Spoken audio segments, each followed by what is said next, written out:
Bienvenidas a todas, un gusto poder compartir con ustedes hoy. Lo que queremos es en este momento analizar algunos de los factores que provocan enojo en los niños y adolescentes. Aunque el libro nos va a hablar mucho de niños, recuerden que esto se aplica a todas las edades en realidad.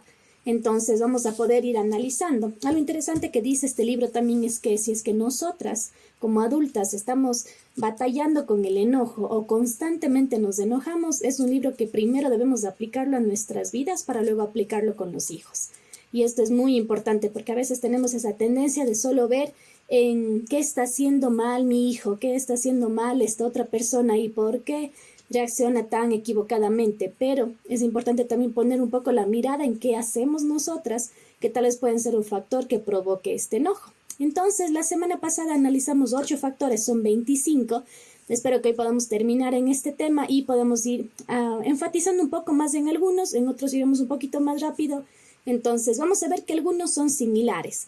Es decir, puede ser que el factor número 9 se parezca bastante al 15 y así. Entonces, después yo les voy a compartir igual las notas, pero usted también puede ir tomando algunos apuntes y eso le va a ayudar a ir teniendo conocimientos más claros.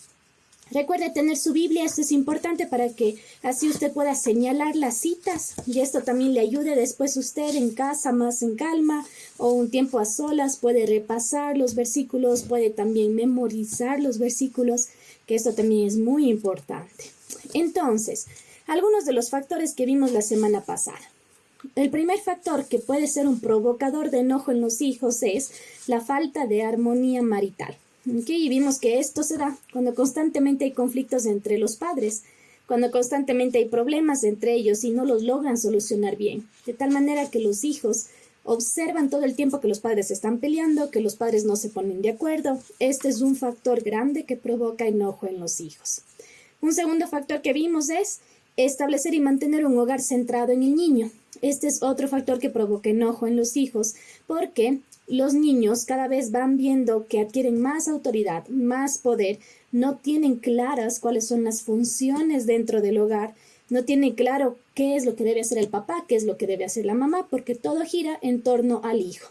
Este es un segundo factor que vimos. Tercer factor, ser un modelo de enojo pecaminoso. Es decir, si es que usted se convierte en ese modelo de enojo, es como que usted dice, no te debes de enojar, pero al final usted constantemente está enojada.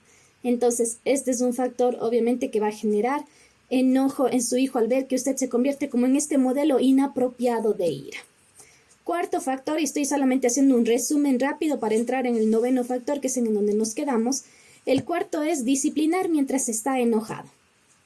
Hablamos de esto que generalmente hay la tendencia de cuando usted está más lleno de ira, ahí establecer disciplina o ahí gritarle, quitarle algo a su hijo, y eso no debe ser así. Cuando usted establezca disciplina, usted debe estar ya calmada, con dominio propio, que es un fruto del espíritu, y ahí sí usted va a poder disciplinar en calma a su hijo. Recuerde que aquí los reflectores no van sobre usted, es decir, si es que usted está muy pendiente de este niño, cómo me avergonzó, me hizo quedar mal enfrente de la gente, qué van a pensar de mí, usted está teniendo un motivo equivocado por el que le quiere disciplinar a su hijo. Si al contrario usted dice como, este niño, por ejemplo, está mintiendo y eso no le agrada a Dios, y usted habla primero con él para ayudarle a entender cómo su pecado afecta su relación con Dios y luego cómo eso afecta la relación con usted y con la familia, es diferente, porque usted está haciéndolo con un motivo adecuado, no solo por lo que le hace quedar mal a usted como mamá, sino en realidad de cómo eso afecta la relación con Dios, porque no es agradable a Dios la actitud que está teniendo su hijo. Quinto factor que vimos es reprender con severidad. ¿Cuándo es severo? Cuando, por ejemplo, usted utiliza palabras groseras, cuando usted insulta a su hijo o cuando usted empieza a corregirlo, pero de una manera muy, muy grosera en realidad. Eso es reprender con severidad. Entonces, recuerde que hablamos que usted debe tener amabilidad, sinceridad y dominio propio el momento que usted discipline o que corrija. Nuevamente, esto se aplica en todas las edades, ya sea un niño de 2 o 3 años hasta un adolescente. Usted aplica siempre esto, amabilidad, sinceridad y dominio propio. Número 6, no ser constante con la disciplina. Hablamos que este es un factor en donde genera enojo en los hijos porque un momento disciplina, otro momento no. hay ciertas reglas que usted las mantiene, otras reglas que ya se olvidó. Entonces, cuando usted no es constante, no solo que confunde realmente cuáles son las normas de casa, sino que hace que su hijo no tenga claro cómo se maneja la disciplina dentro del hogar. Número 7, otro factor, tener dobles estándares. ¿Ok? Esto es importante que si usted está usando la Biblia para instruir a su hijo, se supone que usted también debe usarla para instruirse a usted. Porque lo que va a pasar es de que su hijo va a ver como que, por ejemplo, usted le repite todo el tiempo Efesios 6:1, pero usted no está aplicando el tema de no exasperar a su hijo. Entonces eso es molesto para su hijo cuando se da cuenta que lo que usted le está enseñando, usted mismo no lo practica. ¿Okay? Aquí es cuando usted tiene un doble estándar. Recuerden que es este punto cuando hablábamos de los fariseos, que tenían esta conducta de hipocresía, porque decían que deben hacer algo las otras personas cuando ellos mismos no lo hacían. ¿Okay? Punto número 8, ser legalista. Hablamos que tenemos la ley establecida por Dios, que son leyes inamovibles, y tenemos normas que podemos colocar en casa. Y estas normas sí pueden ser apelables, va a depender mucho en cómo usted converse con sus hijos y en algunos casos si es que las puede modificar. Entonces no debemos nunca colocar al mismo nivel las normas humanas junto con las normas establecidas en la palabra de Dios, lo que es la ley de Dios. El ser legalista va más hacia un asunto en donde usted considera que su palabra es ley tal cual como la ley de Dios. Y no es así, porque tenemos un estándar que es la ley de Dios y otro que son normas que nosotros sí sacamos de las escrituras y obtenemos principios de las escrituras, pero hablábamos también que muchas familias tienen diferentes normas, cada familia tiene su propia percepción de la situación también. Entonces nos basamos, siempre cuando usted ponga normas en casa, obviamente debe basarse en lo que dice la palabra de Dios, porque ahí usted va a poder tener los principios claros de las escrituras, pero tome en cuenta de que al final son normas que pueden ser apelables por sus hijos si es que llegan a un consenso. ¿Ok? Estos son los 8 puntos que nosotros vimos la semana pasada. Ahora lo que vamos a hacer es analizar los otros elementos, ¿ok? Los otros factores que provocan enojo en sus hijos. Entonces tenemos el número 9 y este es muy típico, el no reconocer que se está equivocado y no pedir perdón. ¿Ok? Este es punto 9. Ahora permítame, voy a compartir pantalla con usted para que pueda observarlo.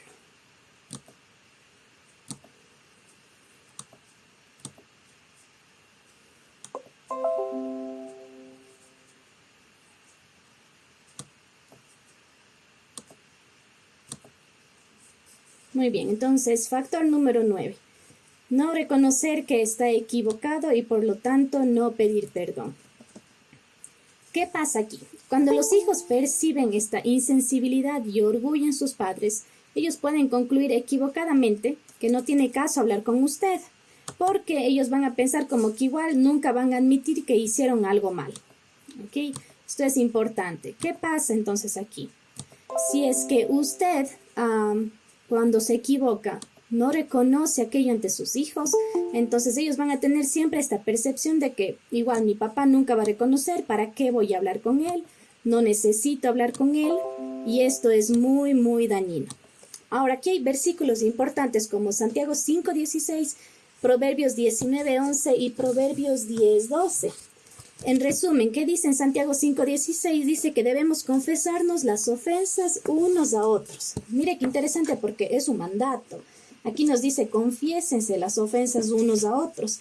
Por eso, cuando usted no reconoce su falta y no le pide perdón a su hijo, está yéndose en contra de un mandato establecido por Dios. Ahora, Proverbios 19:11, por ejemplo, aquí dice, que usted, como yo le decía, puede tomar nota de los versículos y después mañana u otro día repasarlos otra vez en calma, pero aquí les voy a leer rápidamente por el tiempo. Entonces dice, la discreción del hombre le hace lento para la ira y su gloria es pasar por alto una ofensa. Proverbios 19:11. ¿Qué implica este versículo? Dice que la discreción de la persona está en que sea lento para enojarse y su gloria es pasar por alto una ofensa. Y Proverbios 10:12, rápidamente que los busco y lo leo acá, nos dice, el odio crea rencillas, pero el amor cubre todas las transgresiones. Entonces, Obviamente por el amor que usted tiene a sus hijos, eso le permite a usted cubrir muchas transgresiones, eso le permite pasar por alto muchas ofensas por parte de sus hijos. Y por ello es que un factor que realmente es muy dañino es cuando usted no reconoce la parte de su culpa en la situación, cuando no pide perdón a su hijo por haberse equivocado, que puede pasar en varias ocasiones. ¿Cómo pedir perdón? Y esto sí es clave. Usted puede tomarle aquí una foto, como igual les decía, yo les voy a pasar después el material, pero aquí hay 4 pasos importantísimos de cómo pedir perdón. Le sirve tanto a usted cuando tenga que hacerlo como para enseñarle a sus hijos también cuál es la manera correcta de pedir perdón. Primer punto, debemos reconocer que hemos pecado. Y fíjese, aquí le da como las frases que usted puede usar. Por ejemplo, usted puede decir, estuve actuando mal, o Dios me ha convencido de que actúe mal. Así puede empezar usted para pedir perdón. Segundo, identifique el pecado, específicamente usando el nombre bíblico. Por ejemplo, usted dice, lo que hice fue egoísta, lo que hice fue deshonesto, mentí, te falté el respeto gritando o usando palabras desagradables. Entonces, utilizamos realmente el nombre del pecado que cometimos. Tercero, identificamos un comportamiento bíblico para demostrar su decisión de arrepentirse. Por ejemplo, aquí usted dice, yo debía aclarar lo que querías decir antes de sacar esta conclusión apresurada. La próxima vez diré la verdad sin que me importen las consecuencias. Entonces, aquí usted lo que está diciendo es cuál debería ser su comportamiento. ¿Ok? Esto indica que la próxima vez va a intentar no hacerlo. Y por último, fíjese que el último dice, ¿me perdonas? Que lo hace en forma de pregunta. Esta es una guía muy buena de 4 pasos cómo pedir perdón. Fíjense que a veces nosotros tenemos la tendencia simplemente como decir, perdóname por lo que hice, ya no va a volver a pasar. Pero no, estamos yéndonos tan por la superficie que por eso es que muchas veces no conectamos con el corazón de los niños o de los adolescentes, porque nosotros mismos no pedimos perdón de la manera correcta. Entonces, recuerde mucho esto, y esto es algo que yo le recomiendo que usted tenga como esta nota siempre, ya sea en su celular, ya sea en el espejo, en donde usted constantemente se ve todos los días, en su refrigeradora, en su cuarto, en cualquier lugar visible, para que usted recuerde cómo debemos pedir perdón bíblicamente. Primero, reconocemos que hemos pecado, le ponemos el nombre del pecado que cometimos, identificamos el comportamiento bíblico que después queremos cambiar y pedimos perdón. Ahora, ¿qué significa perdonar? Y aquí vamos al otro tema. Acá atrás es cómo pedir perdón, pero aquí es realmente qué significa perdonar. Y justo en la primera sesión una mamita preguntaba esto de qué es esto de perdonar y cómo enseñar a los niños. Por un lado, cómo les enseñamos a pedir perdón, que ya vimos los 4 pasos, y ahora cómo les enseñamos qué realmente es perdonar. Mire que en Efesios 4:32 se nos ordena perdonar porque dice, perdónense unos a otros, así como también Dios los perdonó en Cristo. El perdón no es opcional.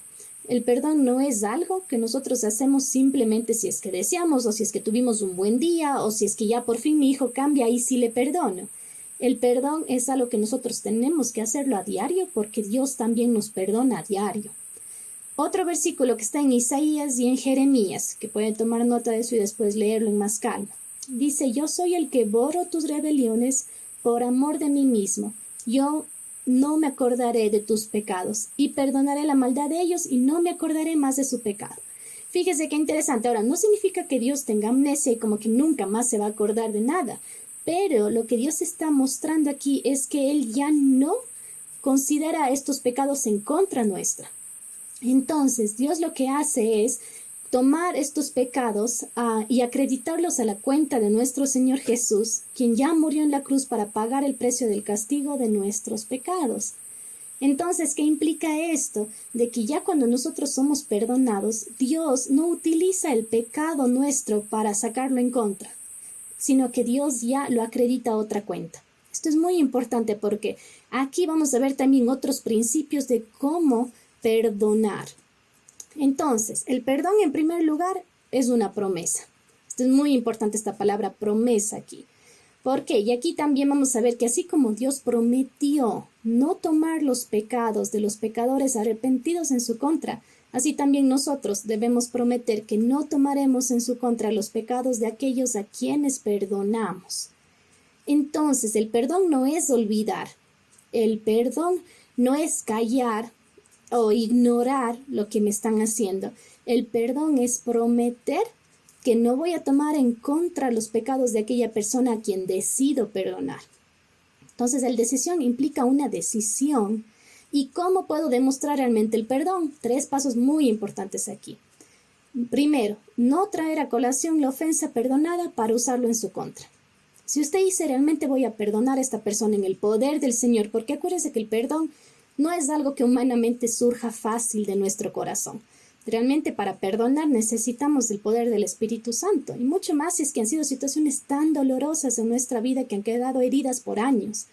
Entonces, a veces puede ser que usted perdona a su hijo porque rompió un florero, que en cierta manera diríamos que es más sencillo a perdonar a una persona que le lastimó mucho, por ejemplo, a usted hace muchos años por calumnias contra usted, por ejemplo. Entonces, vamos a ver que hay diferentes situaciones para perdonar. Pero ¿cómo demuestra el perdón? Ya sea en el caso de perdonar a su hijo porque rompió un florero o perdonar a una persona que le ha calumniado y que le ha hecho daño por años, se aplica siempre estos mismos 3 principios. Primero, en donde usted decide y promete no traer a colación la ofensa perdonada para usarlo en su contra. Segundo, promete no hablar sobre la ofensa con otros. Y tercero, no pensar habitualmente en la ofensa perdonada. Muy, muy importante estos 3 principios de cómo usted puede saber realmente qué significa perdonar. Y estos son principios muy útiles para nosotros. Yo diría que en primer lugar es útil para nosotros como adultos ponerlos en práctica y luego enseñarles a los niños y a los jóvenes para que ellos entiendan primero cómo pedir perdón de la manera correcta, bíblicamente hablando, y cómo perdonar también bíblicamente hablando de la manera correcta. Aquí voy a hacer una pausa para escuchar a ustedes si es que tienen preguntas o comentarios sobre esta sección.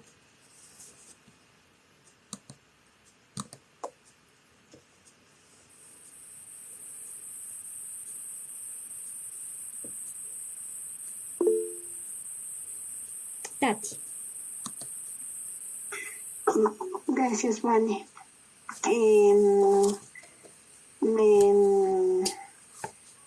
Me llamó mucho la atención el punto de no hablar sobre la ofensa con otros, porque quizás y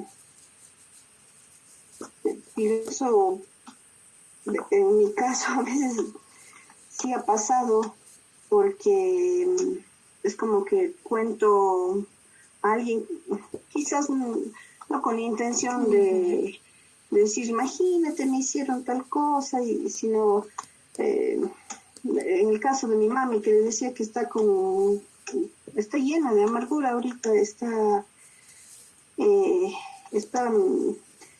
irreconocible. Entonces a veces he hablado con alguna persona cercana o que tengamos en común, una amiga de ella quizás que nos llevábamos bien,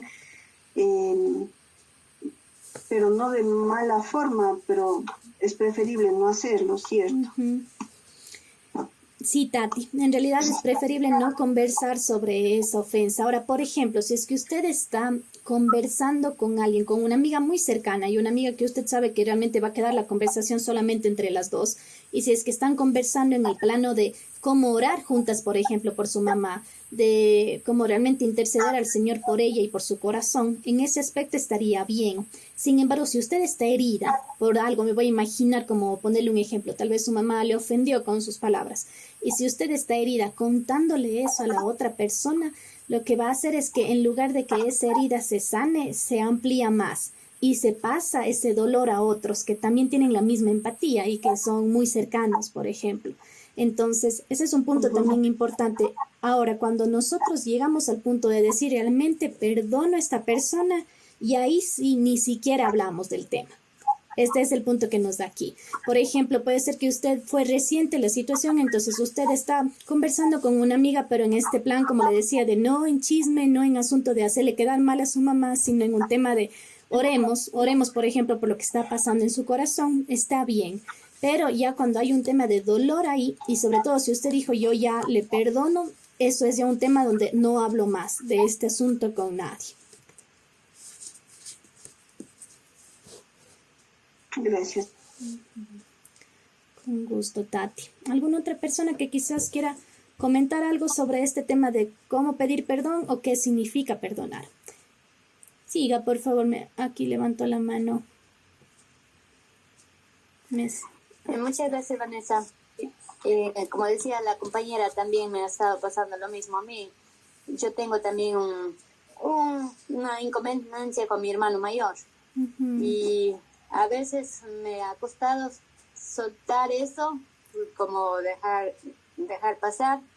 Y a veces hablamos con la amiga o con las conocidas y siento eso ahí, no, como que no pueden salir. Y incluso he estado orando.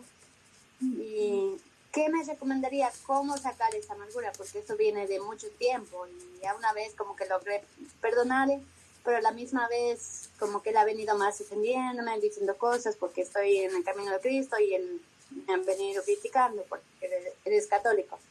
Entonces a veces siento como que le estoy cogiendo miedo. Sé que no debo tener miedo, pero el mismo, no sé si cómo llamar, porque una vez él me llegó a pegar y entonces es mi hermano mayor y estoy volviendo con otra vez esa misma angustia, ese mismo, como que ya no quiero hablar y a veces me desahogo con las personas conocidas. Gracias, Vanessa, perdón. Con gusto. Ahora, ahí tendría yo algunas preguntas como para poder realmente comprender mejor cuál es la situación. Ahora, según lo que le entiendo, usted me dice de que, a ver, su hermano le ha ofendido en múltiples ocasiones y es algo que no ha parado, sino que continúa. Obviamente eso le ha lastimado mucho a usted, que ahora ya le da miedo o hay temor por diferentes circunstancias. Usted me dice que ya le ha perdonado, sin embargo, como que ¿qué puede hacer ahora? Y ahí quisiera entender este asunto de con su hermano. ¿Es alguien a quien usted lo tiene cerca constantemente? Sí, vive cerca y lo que le dije, ya le perdoné una vez, o sea, ha vuelto otra vez porque, bueno, aquel tiempo le perdoné porque aún no conocí los caminos de Cristo, él era muy grosero conmigo y ahora, entonces, que yo estoy yendo a la iglesia, que somos cristianos, entonces me ofende que yo soy una protestante, así, y también me ha dicho cosas porque paso en la casa y cuidando de mi hijo y entonces él quiere que como darme una orden, tal vez, o como aconsejar a su manera, como decir, hace esto, hace lo otro, pero siempre me ofende. Y ahora que yo con mi pareja no estamos casados, y él me está diciendo que lo que tú haces, eso no agrada a Dios. Entonces él busca por ejemplo, de los mínimos errores, mis errores, él, como para juzgarme. Y a veces me he quedado corta de palabras hasta con él, por lo mismo que he venido sufriendo mucho yo desde niña mismo, muy abusada sería de papá, porque mis padres era muy fuerte para reprendernos, y mi hermano también, a la vez hizo papá y mamá, porque él nos crió, y desde ahí venimos como que él venía reprendiéndonos siempre a la manera de nuestros padres, como nos educaron, ¿no? Con enojo. Ya. Ahora, mire, ahí hay muchos temas importantes que tendríamos que tratar justamente para poder comprender mejor la situación. Ahora, principios generales que le podría dar, pero muy superficiales, porque realmente es una situación muy particular que amerita conocer más y poder realmente darle un consejo apropiado. Pero de manera general, el perdón es algo que nosotros como cristianos estamos llamados a darlo todo el tiempo. Vimos eso también la semana pasada, que el Señor Jesús dijo, perdonarán, y no solamente 7 veces, sino 70 veces 7. Es al punto en donde Él dice, o sea, es todo el tiempo. El perdón no lo negamos a ninguna persona. Obviamente, como les decía, habrán situaciones más fáciles de perdonar que otras. ¿Qué más pasa aquí? Ahora, si es que es una persona que constantemente está hiriéndole y está con una actitud negativa, nosotros también tenemos la oportunidad de poner distanciamiento, de tal manera que usted puede decir, bueno, ya no voy a tener más contacto con esta persona. Yo decido perdonar, aplico estos principios que nos enseña la palabra, pero me alejo o tomo distancia por X o Y situaciones que se estén presentando. De manera muy general le podría decir así. Sin embargo, podríamos conversar más en calma después, porque como le digo, hay muchos otros aspectos que podríamos tomar en cuenta. Entonces, con gusto, después nos podemos comunicar por interno y podemos conversar de otros detalles. Listo. Y como dijo usted, yo sí siento que le perdono, pero es algo, la amargura, como dice usted, entonces me gustaría después para que usted me ayude. Claro, con mucho gusto, podemos conversar. Cortar y expresarle. No se preocupe, con mucho gusto podemos conversar más sobre eso. Muy bien, vamos a avanzar con el siguiente punto. Voy a presentarles nuevamente para que ustedes puedan ver el otro aspecto acá. Okay. Entonces, el punto número 9 es no reconocer los errores y no pedir perdón. Ok. Ahora, que esto es muy importante, los principios que hemos visto de qué es perdonar y cómo pedir perdón. Punto número 10, encontrar constantemente fallas. Ok, ahora, ¿qué pasa aquí? Esta es otra manera en que los padres provocan a ir a los hijos cuando, por ejemplo, los padres tienen constantemente una actitud crítica, constantemente condenan al hijo por cualquier cosa que hace o lo acusan. Este tipo de actitudes son muy dañinas para el corazón de sus hijos. Otro aspecto es cuando el hijo piensa que nada de lo que hace es suficiente para sus padres, porque ellos nunca están complacidos. Este es el pensamiento que va a tener su hijo. Por lo tanto, los padres deben elogiar y reconocer los logros de sus hijos con más frecuencia que reprenderlos. Esto no implica una reducción de las reprensiones. Si usted tiene que corregirlo, lo hace. Pero también tome en cuenta todos los logros y también elogia a su hijo. Esto es muy importante. Vemos el Señor Jesús en la palabra siempre como este hombre, bueno, siendo Dios mismo, que estaba feliz con sus discípulos, que realmente estaba cerca de la gente, que reprendía, pero también elogiaba. Entonces es muy importante ver esta actitud. Y recuerden que Proverbios 19:11 dice que el hombre detiene su furor y la honra en el hombre está en pasar por alto la ofensa. Punto 11. Invertir los papeles dados por Dios a los padres. Ok, esto es importante porque cuando esposos y esposas no tienen claro su rol, esto genera conflicto en la casa. Entonces, por ejemplo, como esposos pueden batallar con el tema de la culpa que surge a menudo cuando los papeles bíblicos se invierten. Los niños que, por ejemplo, están yendo a una iglesia, que saben sobre la Biblia y se dan cuenta que la relación entre los padres es muy conflictiva y a la vez no tienen claro los roles o se han invertido los roles dentro de casa, esto genera un doble estándar muy dañino para los chicos. Los hijos pueden sentirse inseguros y confundidos en cuanto a sus papeles propios de su género, por ejemplo, y aquí podríamos hablar un montón de cosas, de qué es lo que Dios espera del hombre como líder del hogar, por ejemplo, y qué es lo que Dios espera de la mujer como ayuda idónea del esposo. Entonces, aquí podríamos hablar también muchísimo, que es algo que en nuestra sociedad actualmente no se tiene claro cuáles son los roles, cuáles son las funciones de tanto hombre como mujer, de esposo, esposa, padre y madre.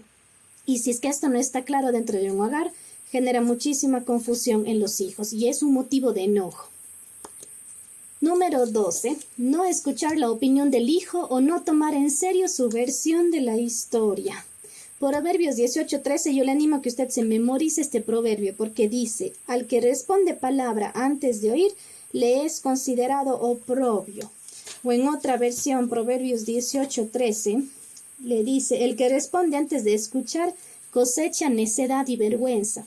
¿Qué nos está diciendo este proverbio? Que escuchemos primero. Primero escuche bien antes de realmente sacar alguna conclusión. Esto, sobre todo en los jóvenes, quienes tienen hijos y adolescentes, genera muchísimo enojo cuando no se da el tiempo a usted de escuchar bien lo que quiere decir su hijo. Proverbios 18:17 también le dice, justo parece el primero que defiende su causa hasta que otro viene y lo examina. Qué interesante este proverbio porque dice, parecería que eso es lo correcto hasta cuando alguien llegó y nos contó otra historia y nos dimos cuenta que estábamos equivocados, parafraseando el proverbio. Entonces puede ser que usted no siempre concuerde con el razonamiento o con las conclusiones de su hijo, pero si es que usted desea orientarlo por el camino de la verdad, necesita entender bien la perspectiva de su hijo. Si usted no lo escucha, lo que hace es que él se va a sentir rechazado, lo cual refleja apatía por parte de usted, de falta de amor e impaciencia. Lo que va a hacer es que su hijo se sienta no amado, porque no le escucha y no le da la oportunidad de presentar la versión de su historia. Ahora, si usted me dice es que él constantemente miente o ella siempre miente, bueno, hay un punto de sabiduría en cuanto hasta dónde le escucha, pero intente siempre escuchar para conocer realmente qué está pasando y obviamente usted como mamá se dará cuenta de cuándo le miente y cuándo no. Punto 13, otro factor que genera enojo, compararlo con otros. Dios da a cada niño dones y talentos únicos. Si usted tiene más de un hijo, se va a dar cuenta que en algunos aspectos se parecerán, pero en muchos otros son diferentes. Por ello es que un niño debe aprender desde temprana edad a no tener de sí mismo un concepto más alto del que debe tener. Y esto dice en Romanos 12:3. También los padres deben tomar en serio la advertencia que está en Corintios y evitar comparar a sus hijos, ya sea favorable o desfavorablemente. Fíjese qué interesante, porque a veces uno dice, pero es que yo lo estoy comparando, pero de una manera correcta. Como por ejemplo, yo le digo como que, mira, qué lindo las calificaciones que tiene tu hermano. O mira, qué atlética que es tu compañerita de la escuela. Entonces, a veces dices que no le estoy comparando de manera negativa, sino de manera positiva. Sin embargo, al final la connotación de la comparación siempre es negativa. Entonces, hay que tener cuidado con esto. No debemos caer en este punto de compararlo con otras personas, en ninguna circunstancia. Factor número 14. No tomar tiempo para conversar con él, o no separar ese tiempo solamente para conversar. En Santiago 1:19 dice que todo hombre sea pronto para oír, tardo para hablar y tardo para airarse. Mire lo que dice aquí en Santiago, que seamos buenos para oír, que estemos dispuestos a oír, dice, y que seamos más lentos para hablar. En Eclesiastés también nos dice que hay un tiempo para callar y hay un tiempo para hablar. Sin comunicación es imposible establecer relaciones. Esto es muy importante. Tenga el tiempo o busque ese tiempo especial solo para conversar. A veces se puede caer en el plano en los hogares en donde se dice, yo sí comparto tiempo con mis hijos porque vemos muchas películas, yo sí comparto tiempo con ellos porque jugamos videojuegos. Y sí, es un tiempo que no es malo, pero al final no se está comunicando. Entonces es tan importante que separe esos tiempos solo para dialogar. A veces, por ejemplo, el tiempo que usted está cenando o almorzando están con televisión prendida, entonces están enfocados en la televisión, no tienen un tiempo para dialogar. La relación entre los padres y los hijos se fortalece a medida que se revelan los unos a los otros, comunicándose. El debilitamiento de la relación entre padres e hijos los motiva a construir relaciones más estrechas con sus amigos que con sus padres. Entonces, por ello es que sus hijos, sobre todo adolescentes, pueden preferir conversar mucho más con sus amigos adolescentes que con ustedes, porque con ustedes no tienen como esta facilidad ni tampoco ha habido ese tiempo o ese espacio para solamente conversar. Ahora, también vamos a entender algo que tal vez hay personas más fáciles de conectarse con. Por ejemplo, puede ser que usted con su hijo sí lo ha intentado, pero realmente él no quiere hablar. No se canse de seguir intentando. Busque esos espacios. Si, por ejemplo, a su hijo le encanta salir a caminar o ir al parque, entonces vaya usted, aunque a usted no le guste ir a caminar, pero aproveche ese tiempo para ir al parque con él y así buscar ese vínculo y poder conversar. Tal vez no va a ser algo que lo logre enseguida. No es algo como que usted diga ya desde mañana programo siempre 30 minutos diarios para dialogar, porque puede ser que le resulte solo en 5 y su hijo ya no quiera hablar de nada, sobre todo si son adolescentes y nunca lo ha hecho. Sea paciente en ese proceso. Intente buscar los espacios adecuados de diálogo y también tomar ese tiempo para disfrutarlo conversando, nada más. Número 15. Otro factor que genera enojo en los chicos es no elogiarlos o no animarlos. La percepción correcta de uno mismo demanda una clara comprensión, no solo de lo que está mal y necesita corrección, sino también de lo que está bien y agrada a Dios. Que hace un momento ya vimos otro de estos, este otro punto en donde decía cuando nosotros tenemos esta tendencia a solamente reprender en lugar de elogiar. ¿Ok? Entonces es importante también que usted vea los elogios y también anime a su hijo. Número 16, no cumplir las promesas. Y este es uno muy típico, muy común en los hogares y muy complicado, cuando no se cumplen las promesas. Y esto podemos ver en Mateo 5:37, que dice que el sí sea sí y el no sea no. Muy claro este versículo también. En Colosenses, cuando dice que no se mientan los unos a los otros. Cuando usted dice algo y no cumple, es mentira. Entonces ya falla con uno de los mandamientos de Dios dados a usted. La frustración de un niño se convierte en enojo cuando las promesas y los compromisos no se cumplen metódicamente.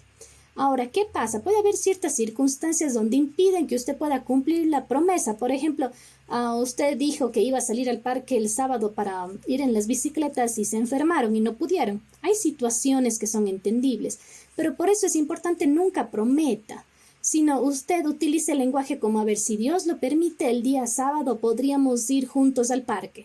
Es muy diferente a que usted le diga, yo te prometo que el sábado te llevo al parque. Si se fija la gran diferencia, cuando usted promete, sus hijos, sobre todo si son pequeños, tienen esta tendencia a que seguro pasa esto, seguro se va a dar, pero no tenemos nada seguro en esta vida, no sabemos si es que vamos a estar mañana aquí. Entonces es muy importante que usted enseñe a sus hijos cómo a plantear este asunto de si Dios lo permite o si Dios quiere, podríamos hacer esto el fin de semana, pero no le prometa algo que no sabemos ni nosotros mismos si es que podremos cumplirlo. Cuando se alarga esta cadena de promesas incumplidas, el niño ve que sus padres cada vez son menos dignos de confianza y el enojo se incrementa cada vez muchísimo más. ¿Qué emociones provoca esto en los hijos cuando no se cumplen las promesas? Por ejemplo, le desanima muchísimo. A un chico le decepciona el saber que los padres no cumplen sus promesas. Hay muchísimo cinismo y desconfianza constante. Empiezan a rechazar a los padres porque su corazón está herido. Genera resentimiento, esta amargura, pérdida de respeto o menosprecio de los padres. Y empiezan a pensar que no son tan amados. Por eso los papás prefieren hacer otras cosas antes que estar con ellos. Ahora, ¿qué pasa si es que, por ejemplo, usted es una mamá soltera o está divorciada y el papá es quien no cumple? O al contrario, también puede ser que la mamá es quien no cumple porque el papá vive con los chicos. Ahí son situaciones que ya salen de sus manos, al menos que usted converse con su pareja y como la expareja y le mencione el hecho de que preferiblemente no le prometa nada al hijo, pero ahí habrán situaciones donde usted ya no tiene directamente el control porque ya hay otra persona de quien depende que cumpla o no sus promesas. Pero en cuanto dependa de usted, no prometa nada a sus hijos, de tal manera que así evita que se forme enojo en ellos. Vamos con el punto número 17. Otro factor que genera enojo. Castigar delante de otros. Y esto es muy importante. En Mateo 18:15 dice que si es que tu hermano peca contra ti, repréndele estando tú y él solos. Y mire que aquí dice si tu hermano peca contra ti. A veces algunos como leen esa palabra piensan que solo se debe dar esto en un contexto de iglesia, como con otros hermanos en Cristo de la iglesia. Pero aquí va mucho más allá. Su hermano también es su hijo, hablándolo en el contexto espiritual. Entonces dice, si es que peca contra ti, repréndele estando tú y él solos. Esto es muy importante porque a veces los padres caen en ese terreno de justamente por dejarse llevar por la ira, en presencia de otras personas lastiman, amonestan a sus hijos y terminan avergonzándoles grandemente. Ahora, ¿qué pasa si el pecado de su hijo fue público? Por ejemplo, si su hijo enfrente de toda la familia le gritó a usted o le desobedeció de una manera muy, digamos que grosera, usted lo que puede hacer es retirarse con su hijo en ese momento, conversar con él y decirle que pida perdón y hacerlo en público, porque fue en público la ofensa que él cometió. Entonces eso es importante, también es otro principio, porque su hijo debe solicitar el perdón en público si es que fue pública la ofensa que él hizo, si fue en frente de otras personas. Sin embargo, si es que no es así, pues lo hace en privado. Y aquí hay un principio importante también, cuando usted discipline a sus hijos, manténgalo en privado y con todo el respeto también. Este es el punto 17. Punto 18, que genera también enojo en los hijos, es no permitir suficiente libertad. ¿Qué implica esto? Ahora, ¿cómo saber hasta qué punto debe darle libertad o no, por ejemplo, a su hijo adolescente? Y aquí sí requiere de sabiduría. Y recuerde que esto vimos que la sabiduría, la única forma que usted lo obtenga es por medio de la palabra del Señor. Mientras más conoce usted de la palabra, más sabiduría va a tener para usted poder corregir, disciplinar y también elogiar a sus hijos. Ahora, en Lucas también dice que a quien mucho se le ha dado, mucho se le demandará. Y esto es importante porque habla de un principio de fidelidad y de confianza. Los hijos deben ganarse la confianza demostrando que son fieles. Entonces la fidelidad comprende demostrar a Dios y a los demás que se nos puede confiar mayor libertad partiendo de por lo menos 2 criterios. Cumplimiento exitoso de responsabilidades específicas y capacidad demostrada para tomar decisiones bíblicamente sabias. Ok, ¿qué pasa aquí? ¿Cómo usted puede saber si su hijo es confiable?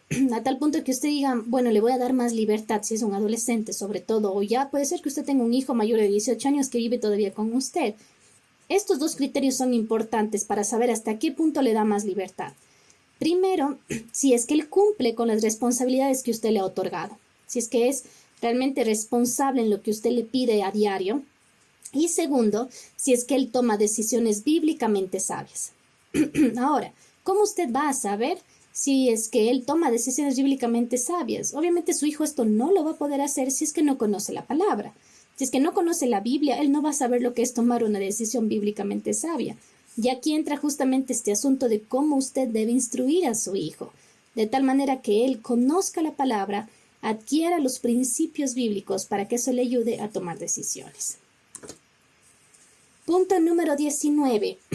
Otro factor que genera enojo en los hijos y es el contrario del anterior, porque en el anterior decíamos que es no permitir suficiente libertad.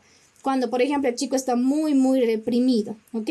Ahora, también un punto importante que me saltaba aquí. ¿Por qué pasa esto? Porque los papás a veces tienen a los hijos como que muy encerrados o muy protegidos, justamente por eso, por sobreprotección, por inseguridad, por temor o por deseos, por ejemplo, irreales de que sus hijos sean perfectos, por preocupación de que les puede pasar algo. Y algunas situaciones sí son coherentes y son respetables, pero otros puede ser que nuevamente esto exaspera a su hijo porque usted le tiene todo el tiempo como en esta burbuja en donde pretende que nunca nada le pase. Entonces también hay un asunto igual nuevamente de qué edad tiene su hijo y con mucha sabiduría tomar decisión de hasta qué punto le da libertad y cuánto de libertad tendría. Y nuevamente el punto 19 es cuando usted le da demasiada libertad. Este es otro factor que genera enojo. Mire Proverbios 29:15, muy importante. Nos dice, la vara y la reprensión dan sabiduría, pero el niño consentido avergüenza a su madre. Muy importante, cuando un niño es consentido, es decir, hace todo lo que él desea, esto significa que usted le ha dado toda la libertad del mundo, es vergüenza para la madre. Por eso es que la palabra realmente tiene toda la sabiduría en donde dice, la vara y la reprensión dan sabiduría. Necesita usted disciplinar a su hijo. Tenga cuidado cuando usted le da toda la libertad porque después no va a poder controlarlo.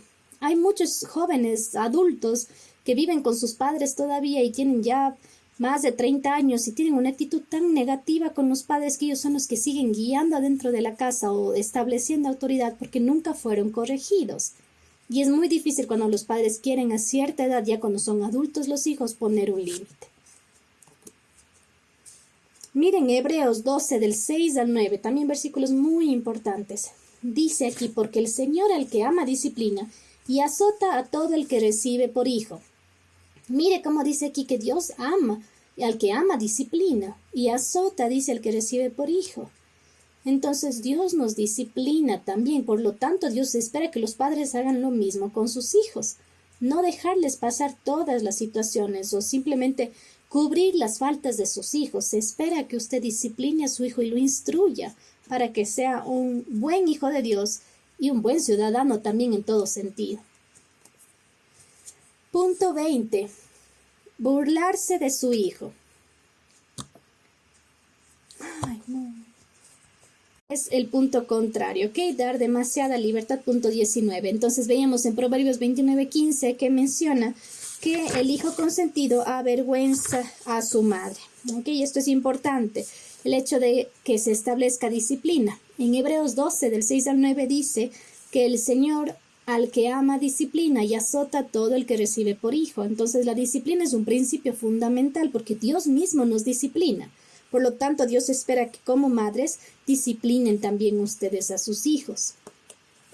Punto número 20. Burlarse de su hijo.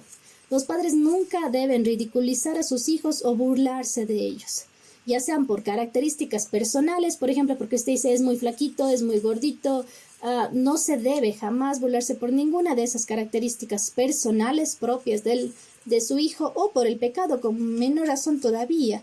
Que hay veces que los padres se burlan del pecado o el pecado es como cuestión de risa, como cuando miente el hijo se ríen por lo que miente, o cuando el hijo se robó algo lo toman como chiste o broma lo que hizo. Deben ser muy cuidadosos porque nuevamente, y sobre todo esto pasa cuando los niños son muy pequeños, en donde hay esta costumbre como de reírse por esto que el niño hace, que son como las gracias del niño que decimos, pero en realidad es pecado que ya empieza a mostrarse en su corazón.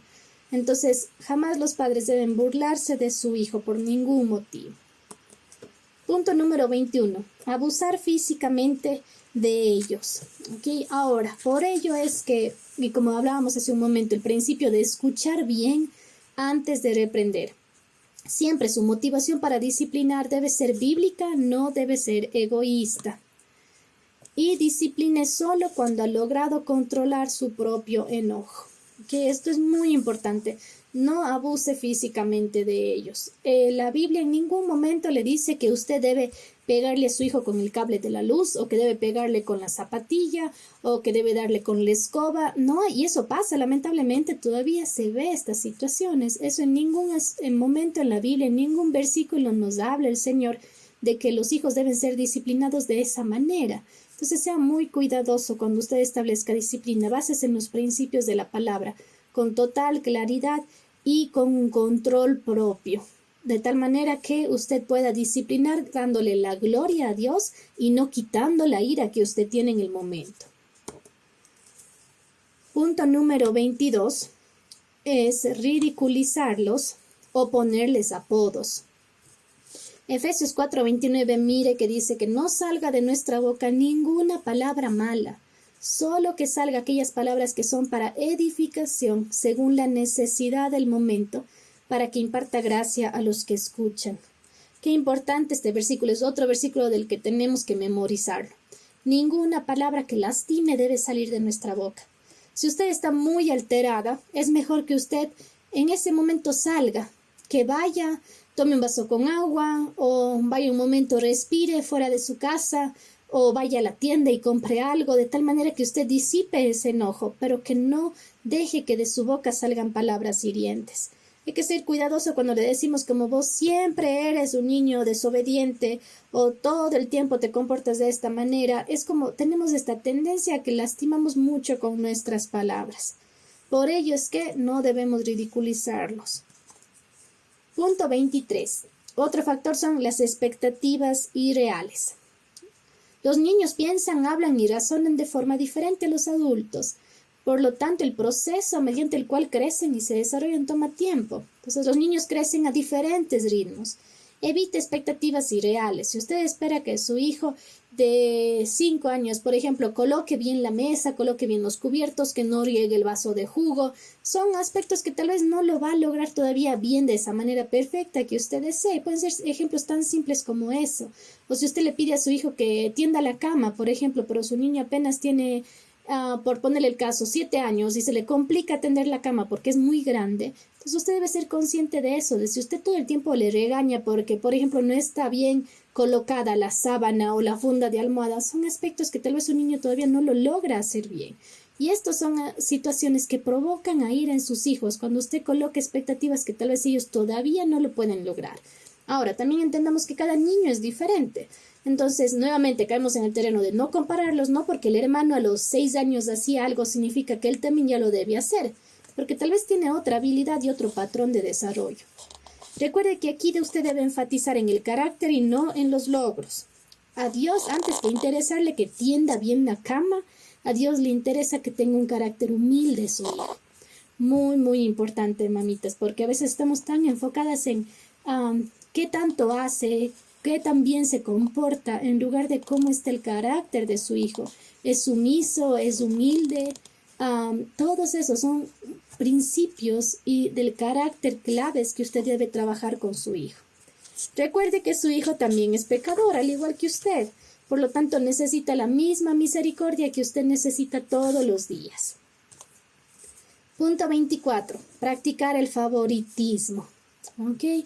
Esto también puede ser muy común cuando dentro de casa, aunque a veces no se asume, no hay ninguna mamita que diga como yo sí tengo un favorito, es muy raro escuchar eso, pero se puede dar y por ello tenga cuidado que cada uno de sus hijos son diferentes y deben ser tratados de manera individual. Sin embargo, la medida por la cual cada niño es evaluado y por la cual los padres responden a cada hijo debe ser idéntica para todos, que implica que el trato debe ser justo para todos. Ahora, esto significa que si usted sale al centro, por ejemplo, con su hija a comprarle zapatos porque ya necesita un par de zapatos nuevos, significa que también a su otro hijo le tiene que comprar zapatos y también al otro hijo que tiene. No precisamente, y no porque usted tenga su hija sea favorita y porque prefiere darle solo a ella, sino hay un asunto también de que probablemente sus otros 2 hijos no necesitan un par de zapatos nuevos porque tienen 3 pares más en la casa. pero su niña como tal ya se le dañaron los zapatos y ella sí necesita. Entonces hay que ser también equilibrados en ese tema, porque a veces los papás caen en el otro terreno de, para que no se enoje mi hijo, le voy a comprar igual. Me voy a endeudar comprándole también un PlayStation porque igual le compré al otro hijo. Entonces, no precisamente, papitos, hay un asunto de que debe ser muy sabio en este tema de qué es lo que realmente necesitan sus hijos, y aunque tienen un trato individual cada uno, simplemente es un asunto de sabiduría y de justicia también en este proceso. Ya le doy la palabra a alguien que levantó la manita ahora, solo permítame terminar con el punto número 25 y conversamos. Por último, esto dice, educarnos con una metodología mundana en desacuerdo con la palabra de Dios. Muy bien, aquí, desde es nuestro último punto, ¿por qué? Y es fundamental. Miren, y yo como psicóloga le puedo decir, hay muchas técnicas de modificación de conducta que utilizamos los psicólogos, hay muchas terapias que están diseñadas para ayudar a los niños a que cambien de conducta, que controlen el enojo. Sin embargo, lo que hacen es cambiar la parte externa momentáneamente, pero no transforman el corazón. La única manera en que usted como mamá invierte de manera permanente para ver un cambio real en la vida de su hijo es cuando le enseña las escrituras y deja la sabiduría humana para realmente enfocarse en la palabra de Dios, que eso sí produce cambios y frutos permanentes. Entonces, si es que usted decide enseñar a sus hijos con una metodología basada en la palabra de Dios, usted va a ver cambios permanentes a largo plazo, pero no es algo que lo logra enseguida porque requiere esa constancia tan importante. Entonces, mamitas, esto es fundamental, el hecho de qué metodología usted utiliza para criar a sus hijos. ¿Utiliza psicología, filosofías del mundo o utiliza la palabra de Dios como fundamento diario en su vida primero y luego en la vida de su hijo? Y aquí para el arrepentimiento, cuando usted provoca ir a sus hijos, identifique las formas específicas en que ha provocado a ir a sus hijos. Vimos ya 25 formas. Identifique en cuál de esas usted ha caído. Confiese a Dios, primero a Dios, confiese sus pecados. Confiese cuál de estas maneras usted utilizó o ha generado enojo en sus hijos. Pida perdón a su hijo por pecar en su contra. Y aquí hay algunos versículos que le van a ayudar muchísimo, y sobre todo el punto 9, recuerde que hablamos sobre cómo pedir perdón. Número 4. Desarrolle con ayuda de su hijo un plan para reemplazar esos comportamientos pecaminosos con alternativas bíblicas, en donde usted pueda con su hijo conversar sobre, bueno, desde ahora en adelante te voy a escuchar más, no voy a sacar conclusiones precipitadas, vamos a separar un tiempo para conversar, por ejemplo, todos los viernes en la tarde. Haga un plan de tal manera que usted le ayude a combatir esas áreas en donde son difíciles para usted porque son comúnmente utilizadas para provocar ira en sus hijos. Y por último, considere maneras específicas en las que podría provocar a sus hijos al amor y a las buenas obras. En lugar de provocarles de enojo, provoquen sus hijos que ellos sirvan más, que hagan buenas obras, que ayuden al prójimo, que amen a su prójimo. Son 5 puntos importantes para el arrepentimiento. En este caso, si al menos una de las 25 formas, en alguna de esas usted ha caído, pues aquí tiene la opción de cómo arrepentirse, hacer un plan de cambio y ya no provocar ira en sus hijos, sino provocar amor y buenas obras en ellos.